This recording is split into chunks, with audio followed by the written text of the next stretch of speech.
Hello, good morning, or good afternoon, and welcome to another episode of Keeping It Real, Stayin' Alive edition. This is the show where we make positive social support connections as we work with others in the mental health and fitness communities, and we share positive mental health tools that we can all use on our personal journey in life.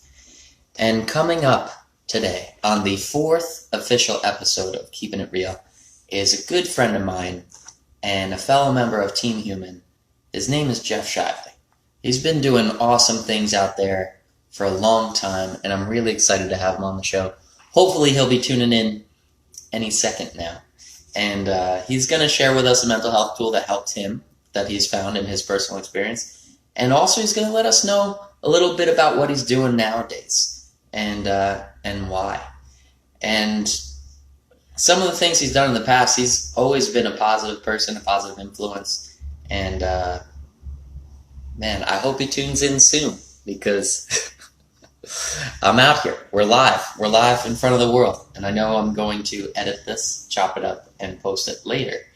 But we do also do a raw dump to YouTube. So hopefully there's not too much awkward silence. In the meantime, for anybody tuning in who has never seen any of this before or doesn't know who I am, I'm Sackman.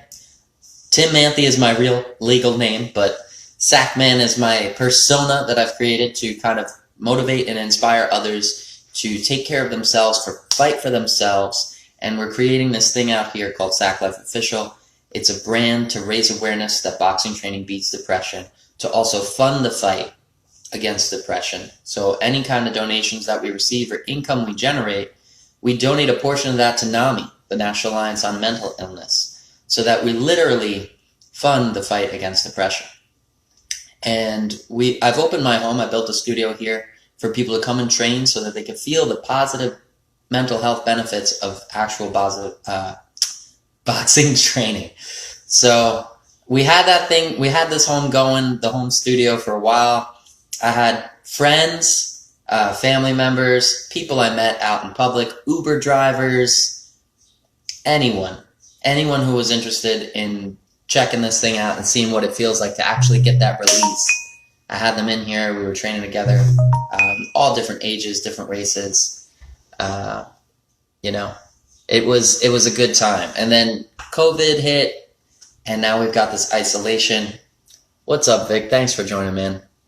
We've got this isolation happening, and it kind of put a damper on the physical end, that we were building this beautiful thing. We had a nice group of people coming through, regular people, and now we're adapting. So we're creating all these new avenues for progress and success in our lives, and with the brand. We have a sticker campaign, if no one's heard of it yet. These stickers raise awareness and fund the fight against depression. They also direct people back to Sack Life Official, where they can get daily inspiration, motivation, and the tools that they need to save their lives. So every single night, I go live at about 6 p.m., and there he is. Geoff Shively's here. Thank you for joining, brother. Thank you so much. I was just about to let the people know. Every night I go live at 6 p.m. with free virtual boxing training. Anyone can do this at home. You don't need exercise equipment. You don't need a bag. You don't need anything but to show up for yourself. And I'll be there to support you every single night at 6 p.m. So tune in later for that if you'd like to catch a cool martial arts lesson that's good for both your body and your mind. Now, I'm going to try and invite our guest. Let's see. Go live with Geoff. Get in here, bro. Let's make this thing happen, man. Yeah! What's up? Yeah, buddy. How you doing, man? I'm good. How are you? How's the audio? It sounds great. You're loud and clear. Awesome. Cool. Fantastic. Dude, it's been so long. It's been so long since I've seen your face live, Yeah, man. Same. Since we stood here on this same spot and recorded an episode of The Good News and Sack Life and hung out and did some boxing training, which was awesome. And I'm loving the wraps. Thank you so much, even though I still don't think I'm putting them on correctly, even though you told me and gave me a tip. I'll give you as many tutorials as you need, and when we can link up again in person, I'll give you a personal training on hand wrapping. Thanks, Not a dude. problem. Awesome. Want to wave to Selena Oh, and what's up, to Selena? Vic. Yeah. Thank you, everybody who's tuning in, who's joining. And Geoff, I introduced you, but I didn't really tell people what you do. And I want to touch on that because you said we were on that episode of The Good News together, which was an amazing project of yours. So maybe just let the people who are tuning in and the people who are listening to this, let them know about that project because that was incredible what you did out there. Thanks, You know? man. You're a huge inspiration and continue to be a huge inspiration for the good news. So the good news started. It's currently a show on hiatus, but who knows what'll happen now. We kind of put it. We'll see what happens next. But the good news started Thanksgiving Day, 2018. I was sitting a few feet away from here right now, and I was feeling a little down and a little depressed, and I wanted to do something. I was reading these bits of good news that were on the internet because there's a bunch of people that have amazing good news Instagram feeds and websites, and I wanted to do something that reminded me about the awesome stuff happening in humanity that humanity does every single day that we all do without even thinking or flinching, like holding a door open for someone, or bigger acts equally as heroic because they can change and save one person's world with just a small act of kindness. And I wanted to do something that reminded me about that, and also because I was in a funk, going through a lot of stuff. I wanted to do something that was consistently that I did every single day, and knowing that you have to do something every single day, put the work in. It doesn't mean it has to be hard work, but it's consistency and a bit of discipline that gives us the platform to have more freedom in our lives.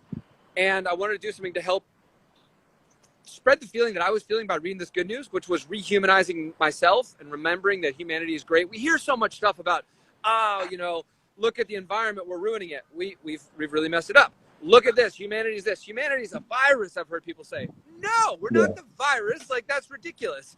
The idea that we're the virus is a virus. That's a mimetic war. That's an info war that's happening in our worlds and our minds. There's actually, and it's easy to forget, so much amazing humanity that is happening all around the world all the time. And it just was, there was a period before this. Now we're seeing tons of good news, but we were seeing just bad news, bad news, bad news. And we said it on the good news a lot. The bad news is covered. We're not trying to ignore it. We're not trying to pretend it's not there. It's important to know the challenges. I just want to note you on that point, just to differentiate you from other positive sites. There's a lot of positive good news sites, but you don't ask people to ignore the bad news, right? You're not ignoring the bad news on your show. You acknowledge that it's there, but we're focusing on the good so that we can train our mind, right? Through your show, we're kind of training our own mindset to be more positive-minded, give us a better feel, a better general mood. Spot on. I'm actually beautiful, man. It's beautiful. So the quick pitch of it is, for people who are unfamiliar with the show at this time, is it was a daily show with the goal to spread good news, to do the show for 99 shows in 99 days, to spread love, courage, and kindness. Because those we said are equally, and believe are equally as contagious, not more contagious, more impactful than fear and hate and all the rest. So it's just that it's our choice what we choose to bring more in our life, to have more in our life, and to focus on. And so for 99 days, from this exact spot right here, this is the background. And I say we because yes, it was me sitting at the news desk and recording this stuff, but it was and is the community of people such as yourself and everyone, all of the amazing friends and family and supporters and strangers that I didn't even know, and some of which I probably still don't even know, that made it possible by sharing good news, by changing good news, but by being the good news, by showing up and supporting it and holding the space for it to exist, and going out in the world and taking that positive energy and being the good news in someone else's life that day.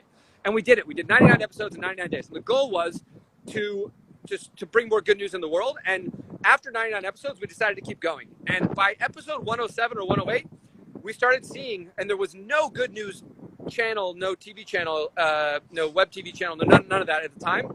And all of a sudden, we started seeing, and constantly throughout, by the way, I would reach out to celebrities with a little pitch, and I would say, hey, would you love to be on the show? Would you like to be on the show? I'd love to have you. knowing that it's a win-win. Even if they said no, that's fine, because the goal is not to get famous or to be an ego thing. It's constantly was ego checking, but was that hopefully someone would take the show. And so it's not stealing if it's given. And the true goal and the true intention was to bring more good news in the world, to rehumanize humanity. And so you're inspiring. You're inspiring people. You're inspiring, man. Thanks. We're all that's the whole point of this, to be on this team human that we're on. And just quick shout out to Holistic Chris for joining, and Andy Maine. Thank you, Holistic Chris. Yeah, Mandy. Chris. Hello from Team Human. Much love out there. She's doing big things in her own way as well for the bigger picture, for all of us.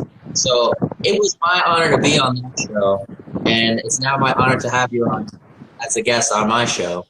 And I just want to say, one, I respect your dedication, getting out there on the rooftop every single day, rain, sleet, hail, snowstorms, tornado warnings, no matter what. Oh yeah, the tornado, that was nuts. Right? You got up, you got out there, and you got the message out because it's your passion. You were driven, and you were committed. And that kind of dedication and consistency builds up not only in your mind to enrich your life, but it builds up to your audience too, because they see it, they respect it, they respond to it, and it's showing people what they're capable of in their own lives. Just by you doing your thing, you're inspiring others, myself and others, to do more in their lives. So that's what really resonates with me. I really respect it. I feel like we're on similar terms, different paths. What was that phrase that you said to us at one of those things? It was like two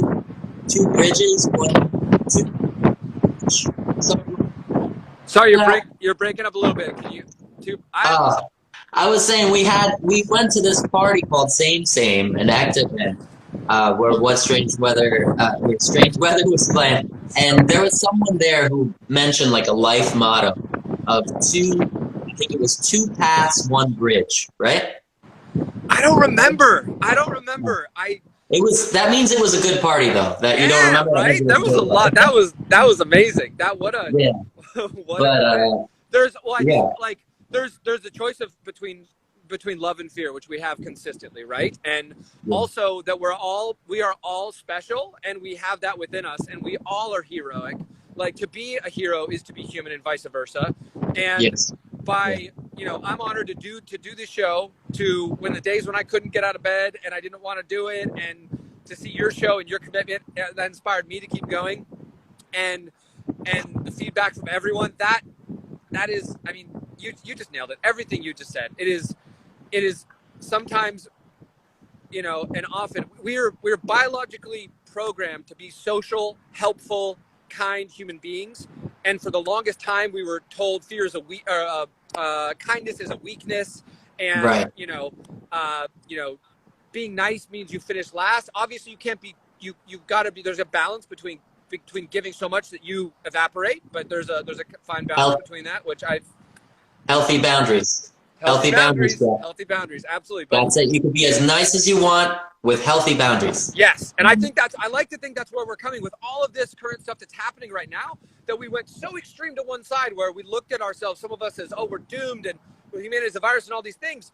Those are total junk, but it's understandable why we would think those things and why we would believe that now we can come back more to the center, whereas, maybe that's what we were talking about at the party, was this idea that I've been thinking about a lot since someone taught me about a year ago, was this, like, I think in Buddhism, it's about the middle road. It's like staying away from these extremes, right? And finding that middle road, that harmony, that balance.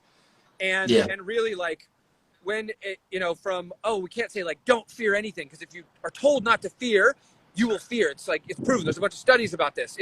But if you bring, and this is one of my tips that, I know I'm probably getting ahead of you on the show here, but it's, part of this right now. So, it's cool. Okay, cool. All right. So, like, the idea that when fear comes, it's okay, feel it normally. Like, it is a biological thing for us to be like, oh, tiger, fear. Okay, but obviously there's not a lot of tigers in our world right now.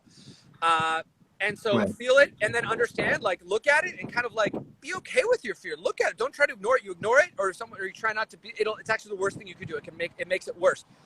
Love your fear. Befriend your fear. Look at it. Name it. See it. And then just, like, breathe through it and let it go if it's not real. Sometimes it's real.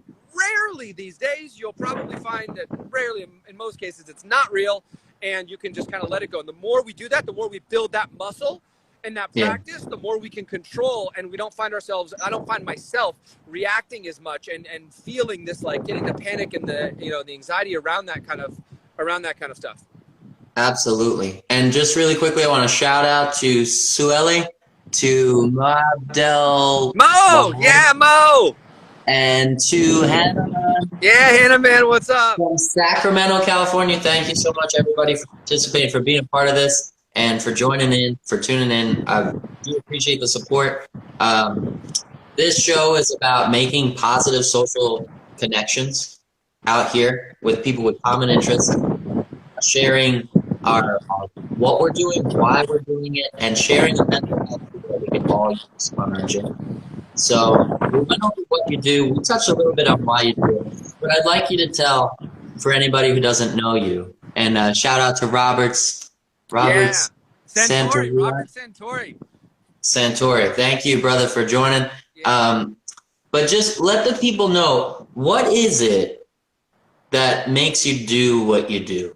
Why do you continue to push out positive? Even now that Good News Project is over, you're still posting a lot of positive things, positive quotes. Why do you do it? What makes it important to you? That is a great question. I love people. I'm grateful for life. I guess I do things that kind of light that get me. I try, if I'm being my most honest self, I'm doing things that are exciting me, that I'm passionate about, that I'm curious about, and trying to doing my best to maintain a sense of play and have fun in life and make an impact. I think that is something, if I'm listening to feedback of others and I'm connecting true and being my truest best self is I guess I'm passionate, curious, all the things, stuff falls down to following your heart. And I'm doing my best consistently, especially these days within the tragedy and everything that's happening, and not to, diminish any of that. It is a great time to go inward and to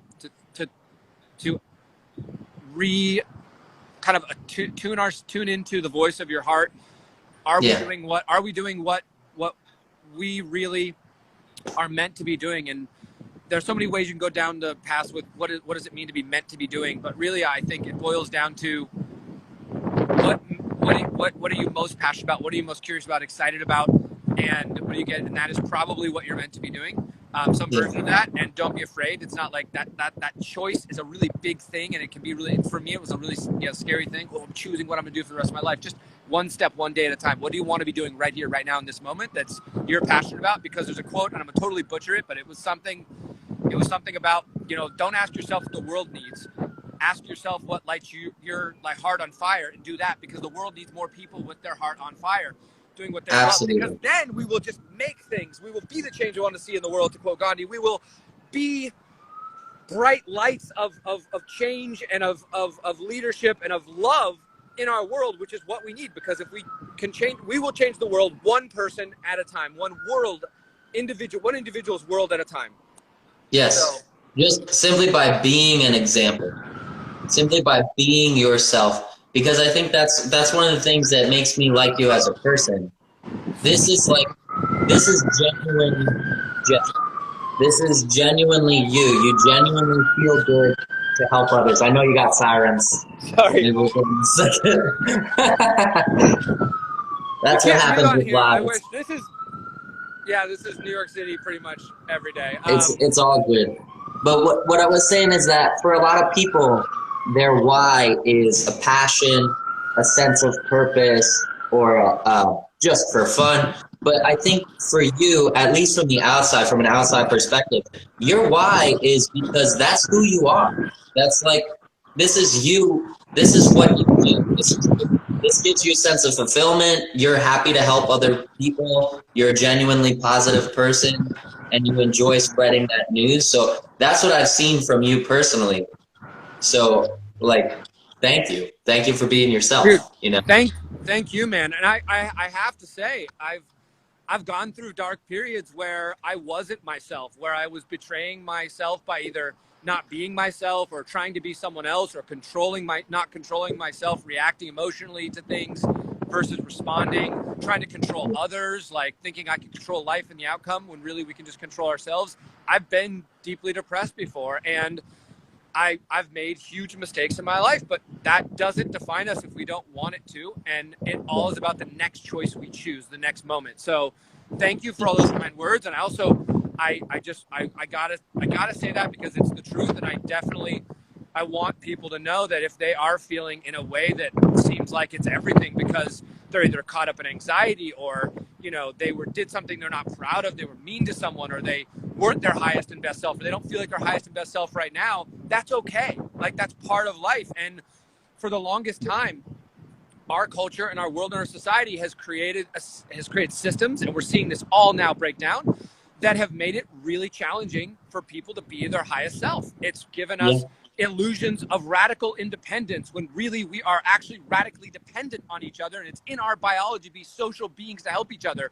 We want that, we need that. And this idea that we are all so radically independent, and we, you know, don't need other people, and we don't need kindness, we don't need empathy, we don't need these things, and generosity and kindness are a weakness. This is stuff that is now being seen that it is complete BS. And so part of it is obviously your choice, and part of it is the environment that's been around us, and we're a combination of those things. So, you know, making another choice. And I love that's what you do, man, is every single day you're showing the discipline doesn't have to be something that is scary and big and even arduous or difficult. It's just doing something consistently that you do gives it. What's this quote? Discipline equals freedom by Jocko Willenick, the Navy SEAL dude, right? Like, I love teachings from you know, people that are in really hardcore situations like Navy SEALs, and also spiritual love and light beings, because we all are that. We are also spiritual love and light beings for sure. All these things come down to a similar thing. The Shaolin masters and monks talk about that, right? They talk about that discipline giving you freedom, and that, and when we blend that with doing what we want and doing what we're passionate and care about, the discipline helps us figure out and deliver on the gifts that we're given and our passion and our true love. Yeah, absolutely. And quick shout out to Solaster Dust. I don't know most of these people. Solaster Dust. But thank you for tuning in. And yeah, Geoff, I agree 100%. I feel like I was having this conversation with someone the other day. I think it was probably because we share a lot of tools. It feels like the world around us has been designed not with our happiness in mind, but more with the pursuit of financial independence. You know, the system's designed for us not to become rich, but to keep the rich rich, right? And to keep this kind of structure functioning where we go through these motions every day. But it's not designed for happiness. The focus of what we have is not designed for our happiness. So it's kind of up to us to find out individually how to be happy, and then show others, because we can have that way, show others how they can be happy in their lives. I feel like that's down at the core of our humanity, like who we are as human beings. So I thank you for doing it, because you're doing it out there. Thanks, I'm doing it too. I'm giving myself credit. It sounds difficult, and sometimes it sounds impossible, but it is about choosing. It is about choosing to be happy first. There's a lot of interesting research about choosing to be happy, and the choice is actually to be happy and consistently choosing it, even if for a moment, then another moment gets longer and longer, and doing the things in our world that do it instead of chasing this idea of happiness, that it exists in an external person, place, or thing. It does not exist in a person, place, or thing. And that is what leads us into depression. That is one of the many things that does. That is a core thing. And it really is that, and there's a quote by Nelson Mandela, it always seems impossible until it's done. And if someone told me happiness was a choice when I was depressed, I'd be like, F you.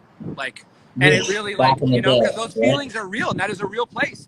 And it is a process of climbing out of it and doing something. but it is choosing to climb out of it. And it is choosing to do those things. And it's choosing to ask for help and not be ashamed of asking for help, because we are social beings and help is good. But we've been also told that asking for help is a weakness. And no, it's not. Yeah. And we're creating a new segment out here to break that stigma too. It's going to be called TKO Stigma. That's going to happen very soon. One of my first guests is a world famous martial artist. So we're going to talk about that, like the things that have been put in place to make us feel bad about being human, about having human emotions and feeling things, and make us feel bad about talking about it. Those things need to go away. Our goal at Sack Life Official, our goal is to wipe out depression from the face of the planet. A huge roadblock is this stigma, this social stigma, religious stigma, political stigma. There's stigmas coming from all different directions about mental health awareness, and I agree. Like that's something we gotta nip in the bud. I've been down there in that dark place too, Geoff. Like I've been down at the bottom and looking down, and it felt impossible to pick my head up. It felt impossible to think of the way out of the situation, or that, oh, I just have to focus on the positive. That felt impossible. That actually all things are temporary. It lets you know that this is not the end. This is just a moment in time that you're going through. If when other people show you that example that they've climbed out, that they've looked up at some point and seen there's a way out of this and made it for themselves and put that work in, put that dedication in, and got back to a better place. That helps you recognize we're the same. You know, we're all humans. We all have human spirit. So I can do it too. If they did it, I can do it. You know? So yeah, but what we're both doing is super important. And I love how mutually beneficial it is. It feels like the universe wants us to do this. You know, we're going to move forward as society if we take care of ourselves and be kind and help others. Forget about what stigma says. What does it feel like? What does it feel like when you help somebody else and they reach out and they tell you how much of an impact you've had in their life? It feels awesome, especially when you don't expect it. You do it without expectation of reciprocity and just help people for helping's sake, and then it's surprising and it's like, oh, this is great. Like, made an impact. And the more, helping people experience those moments and reminding, just a little reminder to nudge of perspective, not controlling others, not trying to change anyone, but just being our best selves so that someone can look and say, okay, I want to try to do that, and then I'm going to fall, and I'm going to fall down just like I did and get back up, and then hopefully the time between the fall downs gets longer and longer until you're really not falling down. It's like learning to ride a bike again, learning to ride a bike for the first time, or again, I guess.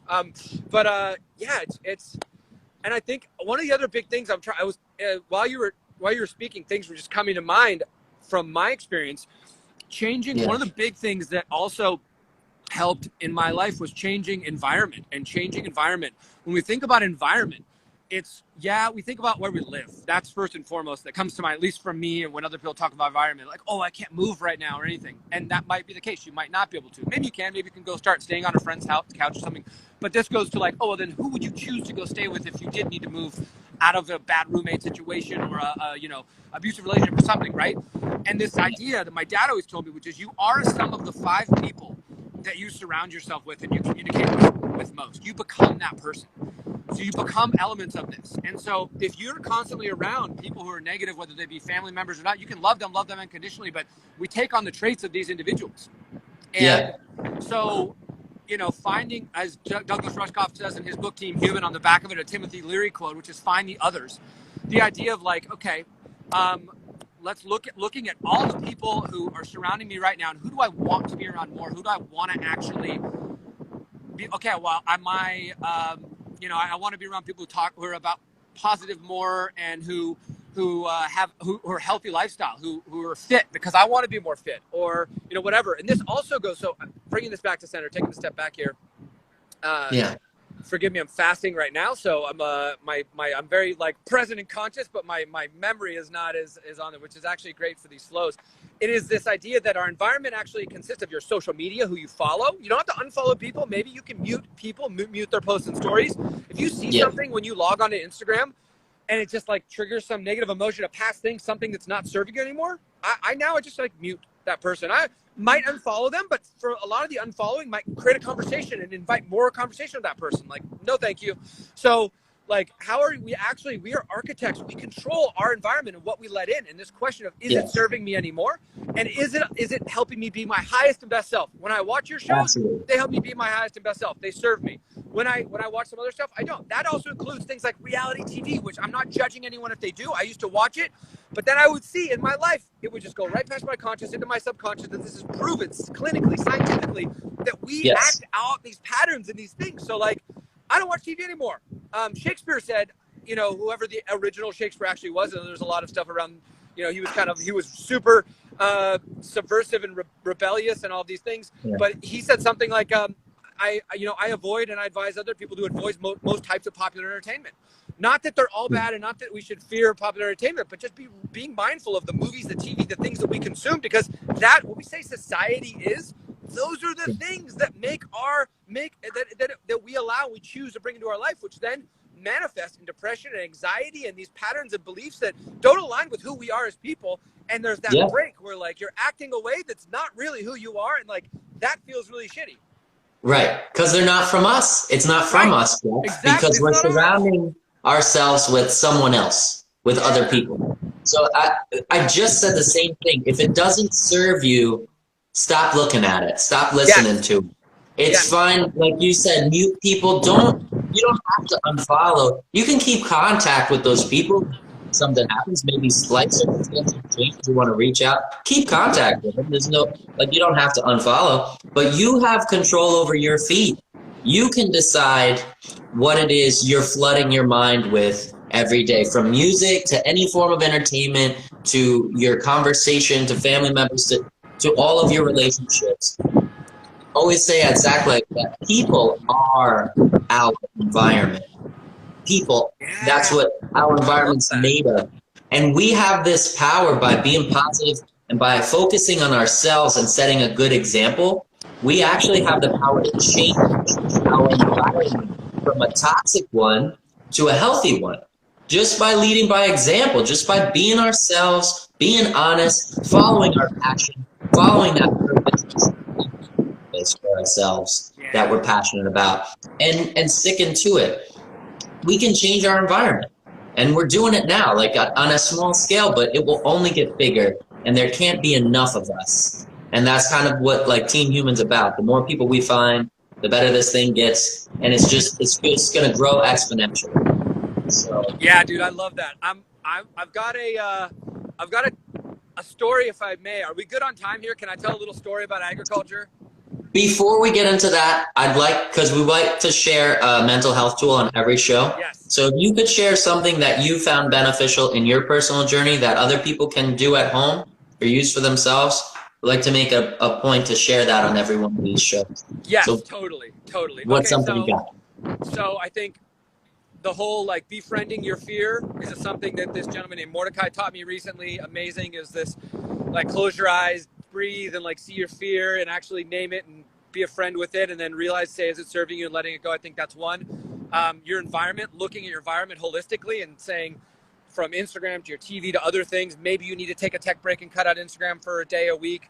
Maybe you need to, put some limits around your technology. Maybe you need to unfollow some people, limit people until they, and that doesn't mean forever. The people change, let them change and give them space to come back in, maybe, if that's best for you. And then I think the other one is gratitude. Gratitude is a magical freaking superpower. The super simple gratitude exercise that I was taught, that now I'm using, and it is just shifting everything for me, is in the morning when I wake up. And so you can write down, if you've got pen and paper near you. Sometimes that helps people. Sometimes that's a hurdle in itself. When you wake up, instead of grabbing for your phone, which do your best to avoid, just think of 3 things you're grateful for. Name them in your mind, say them out loud, whatever's best for you, whatever works. 3 things you're grateful for. For today, I'm grateful that we are friends, and that you are in the world, and that we are friends and you're in my life. I'm grateful for that. I am grateful that I could wake up and make coffee for myself, that I was able to, my own body, go down and do it, and then I had, yes, exactly. And I am also grateful for, I'm grateful for the opportunity right now, that the situation, the world where we are. I'm grateful for this opportunity to pause and to go inward and to reflect and change. And even though I'm fortunate to have work right now, a lot of people who aren't, I'm grateful for that opportunity to be aware of that and hopefully do the work needed to help create systems so that people that are stuck in situations right now that they can't get out of, hopefully they have ways out of it in the future to solve, to be a small part of the big change we need in the world. So what are 3 things you're grateful for every morning? It could literally be that you're breathing. It could be whatever. And you find out, you might think, I thought in the beginning you'd run out of stuff, but you don't. You find you do not. Like, after doing it, Yeah. I have friends that have been doing it longer than I have. You do not run out of stuff. There are so many things to be grateful for, and it doesn't have to be a big thing. It can be down to the smallest detail, the tiniest thing that makes you happy to be alive. Yep. And I started doing that too, so I feel it in my life. I feel a personal shift. And I gotta say, since this quarantine, I've been doing a lot of personal growth, a lot of re-examining and self-care. And gratitude's a powerful tool, man. We started woven in mental health tools into our physical training routine at night. So we're going to be live at 6 p.m. with a physical training routine. But now we're using, through my collaboration, which I'm grateful for. I'm grateful for you. I'm grateful for being able to collaborate with people. Because now I'm able to help you, maybe draw attention to your cause, and you're able to give me a tool that I can now integrate into what I'm doing to make my vision more powerful. So we start every live training session with one piece of gratitude. Before we get into anything, we think of one thing we're grateful for, just to put us in a positive mindset, because mindset is very key. Positivity is important, and so is growth. Mindset, very important. So that gratitude helps put us on the right track for the lesson every single night. And I've been practicing as well. So for anyone who's just tuning in now or tuning in later, the tool that Geoff has shared with us is gratitude. And one way for you to do this for yourself is to, when you wake up in the morning, the first thing you do is write down 3 things that you're grateful for. Or if you don't like writing and that's burden, just think.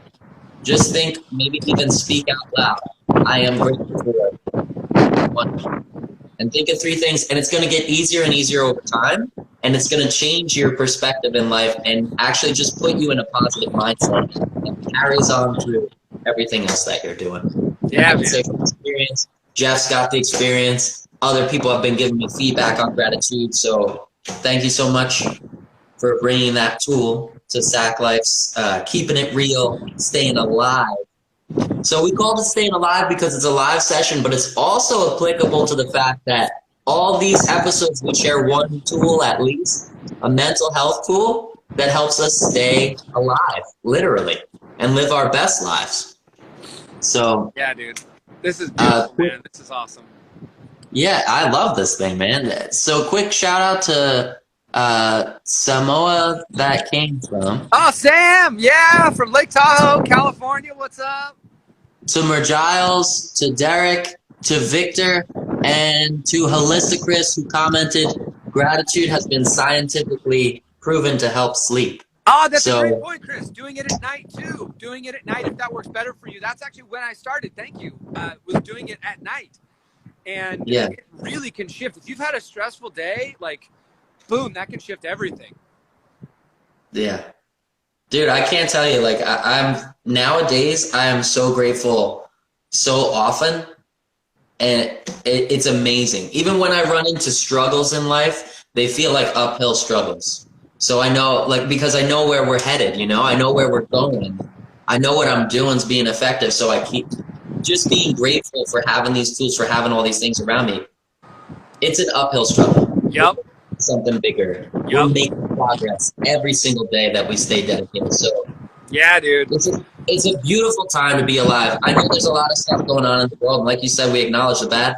But if we're looking inward and we're growing at this time, this is like one of the best times for growth, man. This is an amazing time to be alive. Like, this is gonna, look, a lot of ways this sucks, but it's from this that we are people are waking up. It's showing us systems people said, oh, we could never do anything with student debt. We could never do this. We could never do that. It would break everything. Well, guess what? Everything's broken, and we're doing these things right now, right? Like, and there is, you can imagine, and if you've always imagined, keep imagining, you can start imagining the world you want to build, and you can say, what part do I want to have in building that world right now, and then do it. And what part you want is like, back to the hard thing, like what lights your fire. And a lot of people are quitting their jobs, they're changing career paths, they're realizing that this thing that they were doing, that they were in the motions for so many years and months, years, weeks, whatever, decades, that is just not their thing. And it is a really amazing opportunity. There's going to be more challenges. Like, we're still, there's a lot to come. I'm not trying to, this is not going to be all rainbows and ice cream, but that's also where meaningful change comes from. Right. And so, there's a really cool, there's one more thing, which is the episode, I believe I want to say it was 100 of the Good News, which was the one we did after 99, the big finale, which is basically 20 minutes of me crying and your gratitude for everyone in the experience and all the support and love. And it was about the fact that stress is actually your friend. That just the idea that stress, the people that hold the idea that stress is dangerous, that it's a killer, those people, the quote, you have to go there to figure out for the exact numbers, but so don't quote me on this from here, but it's something like 48% of more likely to die from stress in early age, like to have negative health effects and consequences of stress, just because they believed that stress was dangerous. This wasn't some small, short study. This is like a study that was done. Kelly McGonigal has a great TED Talk on it as well with the figures. And these were studies that were done over a meaningful amount of time. And since then, this was like 2016 when she first came out with it, more and more studies have been shown that some have gone on for decades, that are showing that they have this common thread, that stress is actually, it's a natural thing. It's totally beneficial to us because it helps us survive. And that our body has a built-in repair mechanism for stress. And that by stressing about stress, we block the built-in repair mechanism. And thus, just by believing it, stress actually does become deadly. The good news is that you can change that today, and your body will start repairing. It is proven as well. You don't have to worry about stress on stress on stress. You can just change it, and it'll start repairing you. And so that idea alone is contagious. That is something that is love that we can spread. We can choose love to choose that belief, and you'll find yourself still stressing on it. Habits take time to build, but we can spread those ideas around. And that is how we are changing the world. It's happening. We're not only, people say we're going to get through this together. We are getting through this together. It's happening. Yeah. And I want to touch on that stress, but let's just go back a little bit and acknowledge some of these comments coming in. So Vic has said is good. He agrees. Thank you, Vic, for being here, for being supportive. To Samoa, I needed that reminder to write it out and tell the ones I love that I'm grateful for them.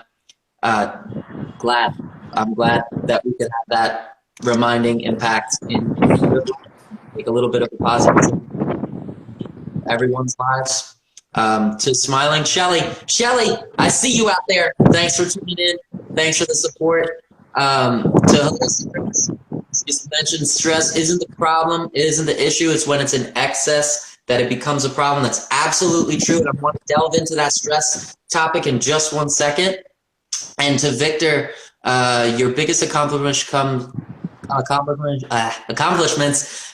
of your biggest challenges. Yes, absolutely. Yep. What bigger challenge than COVID right now to make us all find tremendous accomplishment in our lives? Yes, that's what I'm experiencing out here. We're experiencing it too. And I just want to touch on that stress point because it's so cool how everything links together. Everything is integrated. So you mentioned stress is not actually something bad for our bodies. Alyssa Chris mentioned when it's in excess. That's absolutely true. And you can change your mindset on how you view stress. And the other thing is when it comes to this thing over here, this bag behind me, this is a healthy outlet for stress. Not only that, but when we get into the science end of it, when you start doing intense exercise, exercise, your body pumps cortisol. Cortisol is the stress hormone, right? And it's been scientifically proven that when you do it at the right level, when you're not training too hard every day and pushing yourself into anxiety, when you stick in this flow zone, that daily dose of moderate stress actually strengthens your immune system instead of weakening your immune system. And if anybody checks out the research, you'll find this is scientifically proven that by dosing yourself with a small dose of stress every single day consistently in a positive, healthy way, you retrain your mind and your body to respond to the stress hormone in a positive way. So when you go out into the world and something comes up that's stressful, there's still going to be stressful. Yeah, you can't avoid it. It's going to be there. It's going to happen. But when it happens now, my body's like, this is what progress feels like. This is what accomplishment feels like. You do this every day. You crush it every day. This is just this is nothing. And it helps reinforce that growth mindset, that positive mindset that's so beneficial to not just me, but to everyone around me. So awesome. Yeah. I'm so glad that the universe is just aligning and everything that we're doing it's all mutually beneficial. It is. If I have one phrase for the rest of my life, it's going to be mutually beneficial for all. Win-wins. Like win-wins. This idea that things like, selling ice to an Eskimo and like that kind of stuff, like one-sided wins, are something that we should be trying to do. Another societal, cultural thing that we need to shake that looks like we are right now. It's happening. Like, no, everything can be a win-win. It really can be. We don't need to be overtaking from someone else to be succeeding. And that's another thing I think that's really interesting, that when we actually think about it, we say, oh, success. How many times do we actually sit down and write, what does success look like for you? That's a tip recently when someone says it's different for everybody. Right. In a base level, my personal one, coming that it means happy and healthy and wealthy. Wealthy doesn't even mean that I got to have millions of dollars. It means that I have enough that I can put myself in win-win situations, help my family member if they need it, help myself. It means put a roof over my head. It means be able to take trips when I need to. It means be able to, go out of my way for other people. Healthy I don't need a six-pack. I mean, that would be cool. Maybe someday. I don't know what I would look like with one. Maybe it wouldn't be me, but like, I don't want to, I want to see light in my face I want to have clear eyes. I want to be able to stand tall. I want to be able to go up the stairs without being out of breath. I want to be able to, I want to be able to punch the bag without my wrists breaking and hurting, which when we were training there, that was happening because that's the first time I ever did it. But what does you success didn't have mean? The wraps. Yeah. You didn't have the wraps yet. True. What does success mean for you? Like, that's a thing that everyone can do after they get off this call and take 5 minutes. Or off of this, if this is 5 minutes of like, what is success? Wow, for my whole life, it's like, and it goes back to something you said. Is it mine or is it someone else's? Like, right. Not what does the world define success as. Right. Or what is my parents or my boss or someone else, my boyfriend, girlfriend, whatever. Exactly.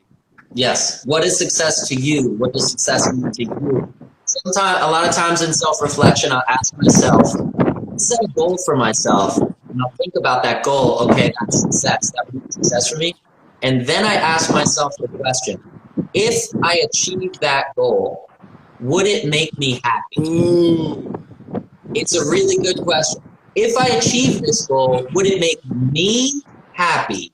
Not would it make my parents happy. Right. Not would it make my friends. Or if you're already happy, like, yeah, exactly. Would it make me happy? That's kind of a way that I identify what is my goal versus what is a goal that's influenced me from somewhere else that I might not even be aware of. Is it? Will it make me happy? Is it going to change my happiness am I going to stay happy? Is it going to increase my happiness? Is it going to have, that's a really good one. And that aligns with being your highest self, your best self is when you are happy and healthy and you have, you're happy and healthy. Like, that's it. That's our highest and best self within everyone. And how do we be that? Right. Yeah. I'm just going to address Victor out here. Shively, thanks for the heart. Victor, we have to keep in alignment, our body, mind, and soul. And we have all those aspects in our lives. Everything runs smoothly. That's true. It's a holistic approach that we have to take. It's not just one thing. Everyone's on their own path. We have different avenues. We have different opportunities to grow and become successful. And when Yep. we work on ourselves from a holistic standpoint, and take care of all of those things. Are we getting enough sleep? Are we eating well? Are we being kind to ourselves? Are we exercising? Are we taking care of our physical and our mental health needs?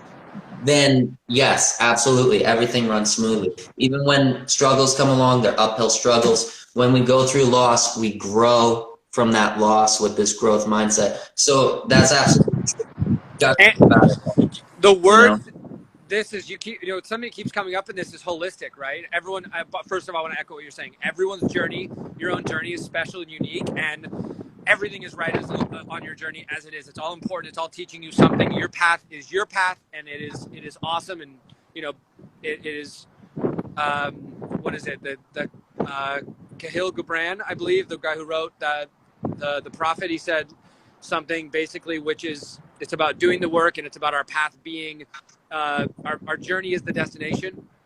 And this idea that we'll be happy once we get somewhere, once we do that, that's always going to change. Your path is great. Anyway, so I love that sentiment. And our holistic, that things that we within the world, we're in a world where when we have a headache, we take a pill for a headache. When we have that's a symptom, right? A headache is not necessarily, in most cases, I'm not a doctor, but it's not a root cause.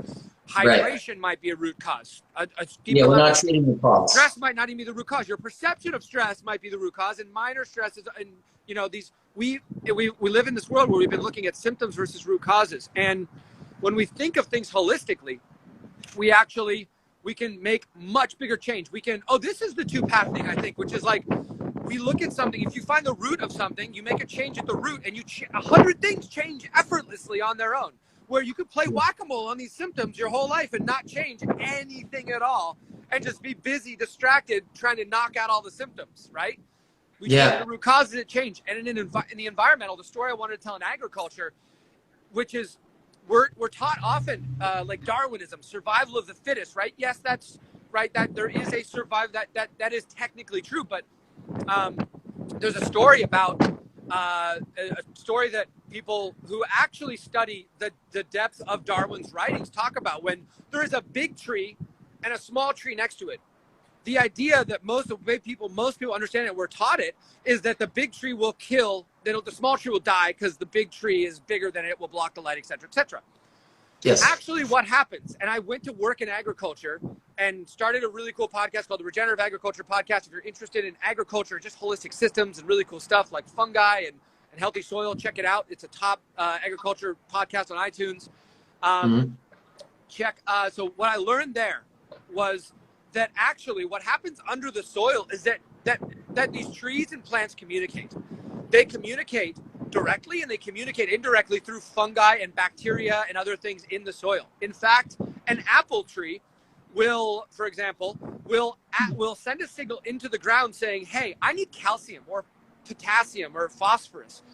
And the signal will be heard by fungi, say, and these fungi will say, cool, let me digest some of that for you and make it what's called bioavailable and give it to you and give it to your roots and bring it to you because it's out of reach of your roots, or it's not as bioavailable, meaning it's not in the form that's easily absorbed and metabolized.